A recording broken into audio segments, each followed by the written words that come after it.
भगवान स्तब्ध हो गए जब प्रेम ने भगवानों तक में अपने प्रेम का रंग छोड़ा। जो शिव विवाह के विरुद्ध थे उनमें भी प्रेम के भाव स्फुटित किए। किसने? आखिर प्रेम ने। जो कृष्ण सारे संसार को अपनी एक उंगली पे उठा सकते थे, वो भी श्री राधा रानी से प्रेम में हार गए। जो समुद्र पार करना किसी के लिए भी असंभव था, वही समुद्र अपनी प्रेयसी के लिए श्री राम ने पार कर दिया, वो भी पत्थरों का पुल बांधकर। ये सब आखिर संभव कैसे हुआ? जवाब है केवल प्रेम से। और जब भगवानों ने देखा कि ये प्रेम भगवानों में भी भाव डाल सकता है, तो ये मनुष्यों के लिए भी अमृत सिद्ध होगा। और यही सोचकर भगवान ने ये तत्व इंसानों के अंदर भी डाला, ताकि संसार में व्यक्ति आपसी द्वेष, आपसी हिंसा से ऊपर उठकर रिश्तों के मायने समझ सके।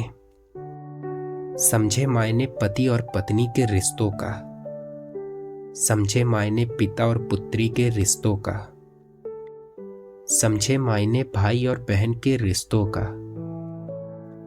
और ऐसा हुआ भी, लोगों ने प्रेम को समझा भी, और माँ और पुत्र, पिता और पुत्री, पति और पत्नी के रिश्ते की मर्यादा को भी बना कर रखा। लेकिन फिर धीरे धीरे ऐसा भी होते गया कि इंसान प्रेम को भूलने लगा। और आखिर में अब वही हो रहा है जिसका भगवान को भय हुआ था। हम इंसानियत भूल चुके हैं। बेटियां आज सुरक्षित नहीं हैं और ज्यादातर बेटे अपने माँ बाप को घर से निकाल दे रहे हैं। लोग प्रकृति के साथ खिलवाड़ कर रहे हैं।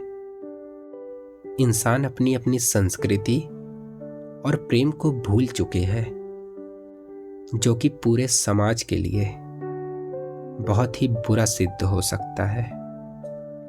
इसलिए इस कविता के माध्यम से मेरा आप सभी से अनुरोध है कि अपनी संस्कृति और अपने प्रेम को कभी ना भूले, क्योंकि एक प्रेम और संस्कृति ही है जो हमें मानव बनाए रखती है। और अगर आप अब भी नहीं समझे, तो वो भगवान सब कुछ कर सकता है।